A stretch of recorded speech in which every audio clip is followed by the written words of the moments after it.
पुराण से लोकगीत। हम भोजपुरी लोकगीत बिरहा गायक अमरनाथ यादव, जिला बस्ती।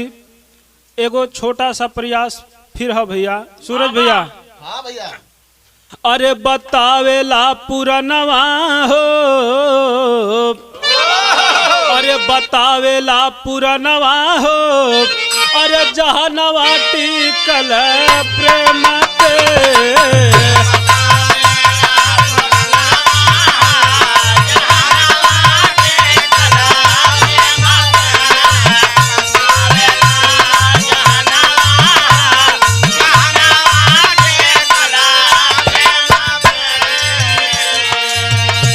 अंतरा में कहना है, सतयुग में भस्मासुर पाके वरदान हो,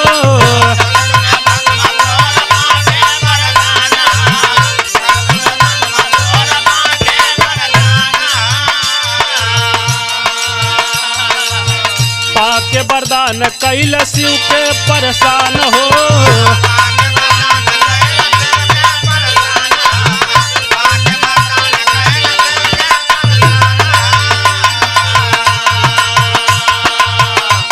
जल परनवा हो, ताजल परनवा हो, जहनवा टिकल प्रेम पे।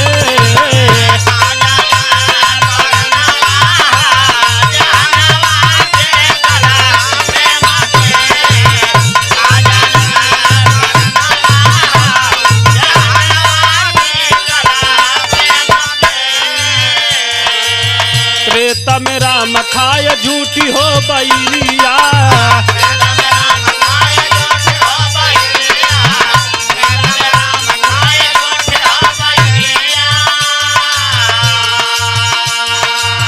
प्रेमवा में सबरा बहावेली डहरिया।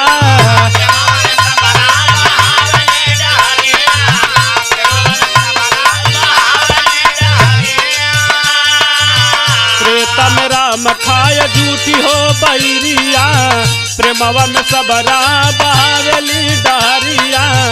पवली दरसनवा पवली दरसनवा हो, जहनवा टिकल प्रेम पे।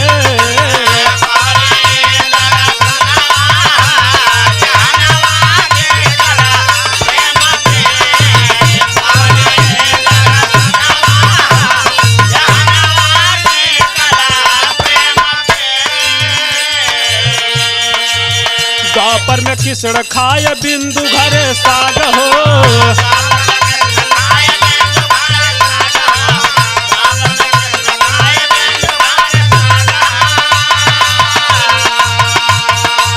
दुर्योधन के घरवा कमेवा दिहल त्याग हो।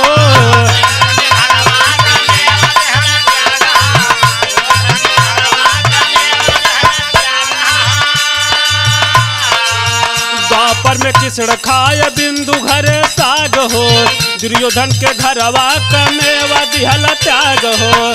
दिहल दरसनवा हो,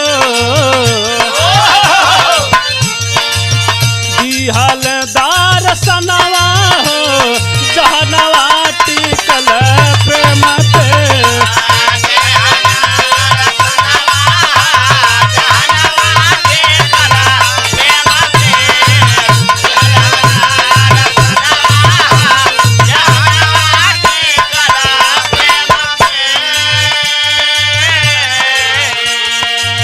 प्रेमवा में होई गईल रौरा दरसनवा,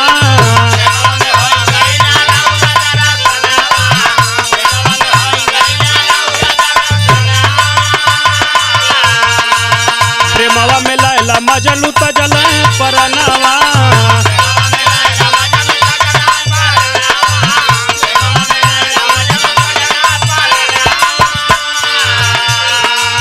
प्रेमवा में होई गईल रौरा दरसनवा, प्रेमवा में लैला मजनू तजल परनवा।